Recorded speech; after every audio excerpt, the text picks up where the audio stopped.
सन Nirankari mission के आजमगढ़ सत्संग में पिताजी ने ये बात हम सबको लिए बोले, जिस सुख की बहुत ऊंचे पद पे पहुंच जाए उसको लगता है वहां सुख मिलेगा। कोई बहुत धन कमा ले, अच्छी नौकरी कर ले, अच्छी पढ़ाई कर ले, सब कुछ इसलिए ही कर रहा है कि सुख मिलेगा। के लिए सारा संसार दौड़ रहा है, माया कमा रहा है, धन कमा रहा है, संघर्ष कर रहा है।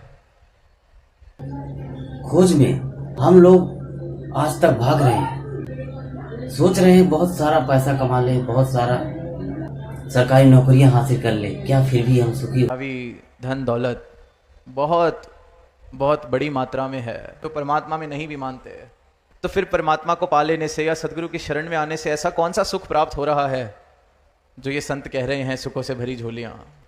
क्योंकि ये संसारिक सुख की तो बात नहीं की जा रही, ये संसारिक पदार्थों की बात तो नहीं की जा रही, ये धन दौलत की बात नहीं की जा रही।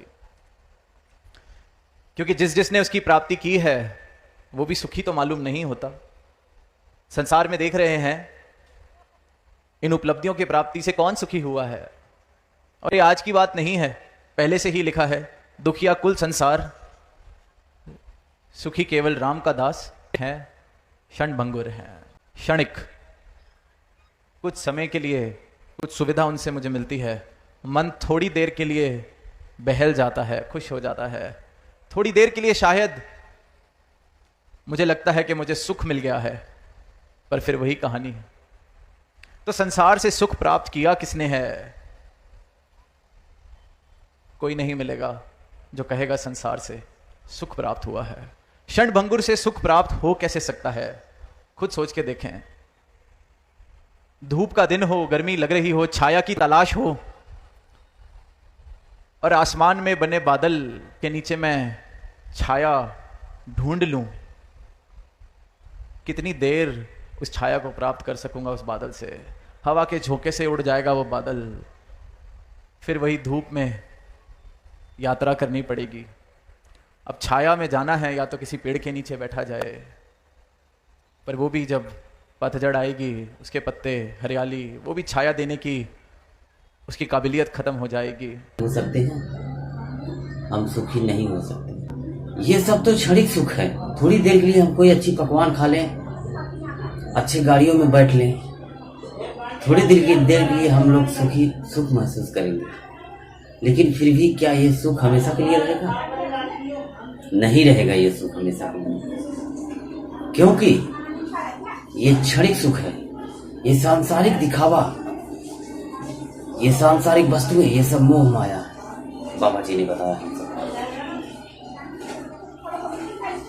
क्या आज एक इंसान अच्छा पद हासिल कर ले, अच्छी सरकारी नौकरी हासिल कर ले, फिर भी क्या वो सुखी हो जाता है? क्या वो ठहर जाता है? नहीं ठहर जाता। उसकी इच्छाएं बढ़ती चली जाती है। एक सुख की प्राप्ति के बाद दूसरा सुख ढूंढने की तलाश में हम लोग भटकते रहते हैं। तो संसार से सुख प्राप्त किया किसने है? कोई नहीं मिलेगा जो कहेगा संसार से सुख प्राप्त हुआ है। संसार को हासिल करने के लिए, क्योंकि लगता है सुख मिलेगा, पर जितना हासिल करता है उसको लगता है हासिल तो कुछ हुआ ही नहीं, और भाग लेते हैं और भाग लेते हैं। और फिर जो इंसान सदगुरु की शरण में आता है, उसको ये ब्रह्म ज्ञान मिलता है सदगुरु की कृपा से, उसका ये मोह टूट जाता है संसार से, उसे समझ आ जाता है क्षण भंगुर के पीछे भाग रहा था, पा भी लेता तो कुछ भी हासिल नहीं होता, तो सुख किससे मिला? सुखी राम का दास। क्षण भंगुर से शाश्वत की ओर मेरा मुख हो गया। क्षण भंगुर की तरफ भाग रहा था, पा भी लेता तो सुख नहीं मिलना, खत्म हो जाना है, बदल जाना है। भ्रांति है एक इंसान को, और उस भ्रांति इतनी गहन है, वो भ्रांति इतना गहन है, वो बुलेखा कि कुछ हासिल नहीं होता, फिर भी दौड़ता रहता है, दौड़ता रहता है, दौड़ता रहता है। सुखी कैसे हो सकता है वो इंसान बिना कुछ हासिल किए? क्षण भंगुर के पीछे दौड़ रहा है। फिर सदगुरु सही मायनों में सुखी करते हैं, ये शाश्वत या विनाशी ये मुझे दे देते हैं। इसलिए फिर सुख का प्रवेश, सुखों से भरी झोलियां, क्योंकि वो संसार जिसके मैं पीछे भाग रहा था वो तो दुख का ही कारण बना है हमेशा। फिर भी हम पूर्ण रूप से सुखी नहीं हो पाते। ये क्षणिक सुख के लिए हम आज तक जो भाग दौड़ कर रहे हैं, तो बाबा जी ने कहा जो सुख चाहो सदा तो शरण राम की लो। ये आज 5 लाख महात्मा ने, महापुरुषों ने निरंकारी मिशन को ज्वाइन किया है। क्या उन लोगों को ऐसा क्या मिला होगा जो बाबा जी का दर्शन करने के लिए जाते हैं? कौन सा सुख मिला होगा? उन लोगों को ऐसा आत्मा का सुख मिल गया है जिस सुख की प्राप्ति के लिए मीरा ने अपना राज सिंहासन त्याग दिया। बोली मैं तो सुखी, बहुत मेरे पास सुख है, मीरा जी ने कहा, फिर भी मैं संतुष्ट नहीं, फिर भी मैं बेचैनी महसूस कर रही हूं। क्यों? क्योंकि उनको ब्रह्म ज्ञान, गुरु का ज्ञान नहीं मिला था, आत्मा का खुराक नहीं मिला था। इस प्रकार पागल की तरह दौड़ूंगा तो सुख थोड़ी मिल जाएगा, धन दौलत कमा भी ली तो सुख थोड़ी मिल जाएगा। जे सुख को चाहे सदा शरण राम की ले। सदगुरु सिर्फ ये बात समझाते हैं, युगों युगों से यही बात इंसान को समझा रहे हैं कि सुख को चाहे सदा शरण राम की ले। सदाए, सदा का सुख चाहिए, हमेशा रहने वाला सुख चाहिए, तो सिर्फ और सिर्फ वही वस्तु हमेशा रहने वाला सुख दे सकती है जो खुद हमेशा रहे। जो आज है कल नहीं, उससे मुझे हमेशा का सुख कैसे मिलेगा? जिसकी कीमत तो आज है, कल उसकी कोई कीमत नहीं, उससे सुख मुझे कैसे मिलेगा? महात्मा, इसके साथ मिलन करना होगा, इसकी जानकारी हासिल करनी होगी, इसकी शरण प्राप्त करनी होगी। इस परमात्मा के दर्शन जब हो जाते हैं तो मुझे समझ आ जाता है कि 3 काल है सत्य तू, मिथ्या है संसार। सदगुरु ने सुखों से झोलियां भर दी, क्योंकि जो संसार की तरफ मेरी आसक्ति थी, मोह था, वो मेरे जीवन से अब खत्म हो गया है। संसार का भी आनंद ले रहे हैं, पर अनासक्त आसक्ति के भाव से। इतनी जोर से नहीं पकड़ा हुआ संसार को कि कभी हाथ से वो जो आज मुट्ठी में है कल निकल जाए तो दर्द हो। आराम से पकड़ा है, समझ आ गया है कि चलाईमान है, क्षणभंगुर है। ज्ञान नहीं प्राप्त हुआ था। अंधकार में एक रस्सी को हम लोग सांप समझ लेते हैं, ठीक उसी तरह ये संसार भी उसी तरह। ये क्षणिक सुख, क्षणभंगुर और नश्वर सुख, शाश्वत सुख है उस सदगुरु के चरणों में, जो हमें लोक सुखी हो पर लोक सुहेला कर देता है। वो निरंकारी ज्ञान। धन्य है राज पिता जी ने जो हमें ज्ञान देकर ऐसी दृष्टि दी, नहीं तो आज उसी संसार में हम सुख की प्राप्ति के लिए भटकते रहे और जीवन में कभी सुखी नहीं हो पाते। कितना संघर्ष, कितनी तकलीफें सहकर हम लोग घर बार छोड़ कर आते हैं सुख की तलाश में। क्या फिर भी हम सुख प्राप्त कर लेते हैं? जीवन में कभी भी नहीं इंसान सुखी हो सकता। इंसान अपना लालच त्याग दे तो बादशाह से भी ऊंचा दर्जा। एक संतुष्ट इंसान, आत्मज्ञान इंसान, सदगुरु प्राप्त करता वाला ही इंसान ही सुखी हो सकता है।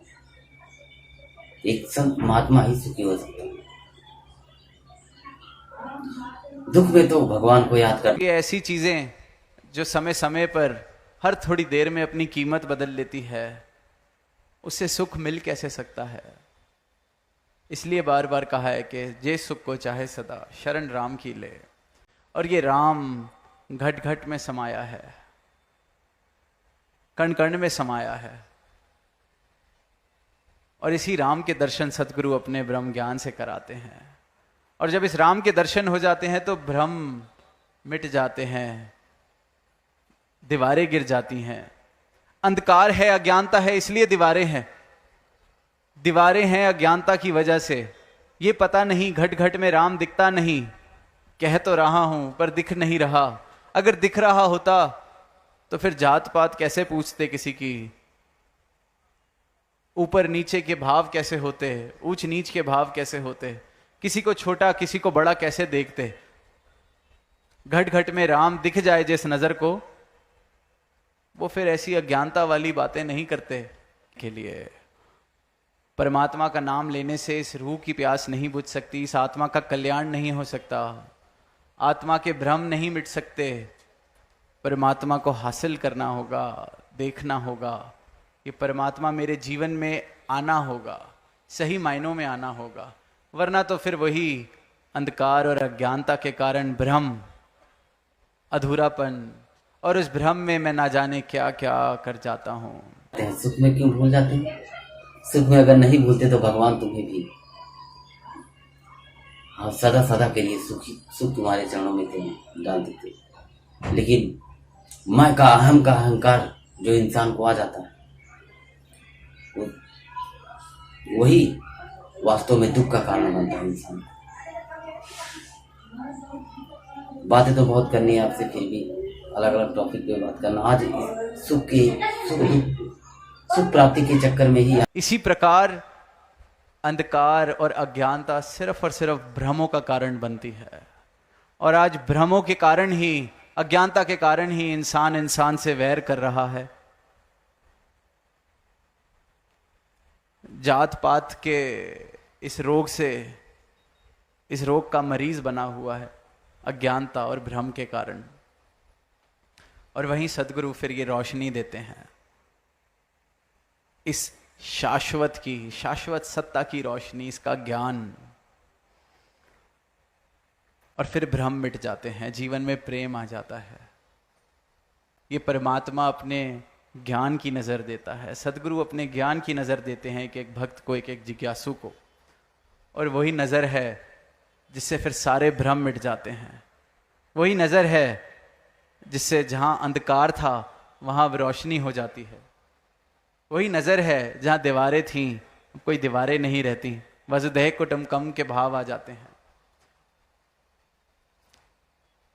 वही फिर अज्ञानता के कारण जो राम रहीम के फर्क थे, मंदिर मस्जिद के फर्क थे, जाति पाति के फर्क थे, रंग नस्ल के फर्क थे, सब खत्म हो जाते हैं।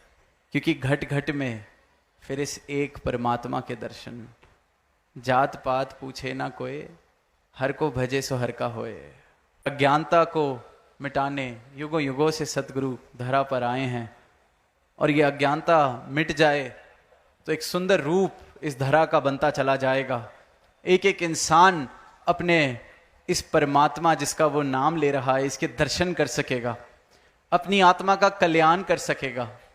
और अपनी आत्मा का कल्याण करते चले जाएं, इस परमात्मा को सही मायनों में प्राप्त कर लें, खुद की पहचान कर लें। और जब खुद की पहचान हो जाए, इस परमात्मा को प्राप्त कर लें, तो फिर जीवन में प्रेम ही प्रेम प्रवेश कर जाता है।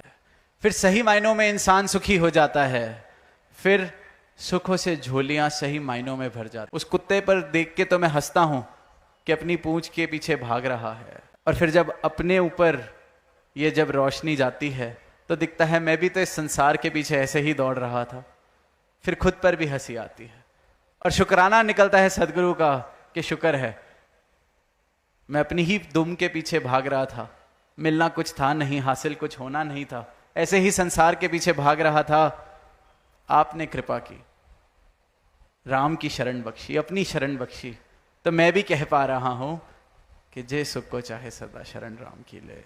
तो दास भी यही बेनती कि सदा का सुख प्राप्त किया जा सकता है, बस सदगुरु की शरण में समर्पण करना है, और ये रमा राम हम सबको प्राप्त हो सकता है। प्रेम से कहना धन्यवाद। आपसे बात करें, थैंक्स प्यार से।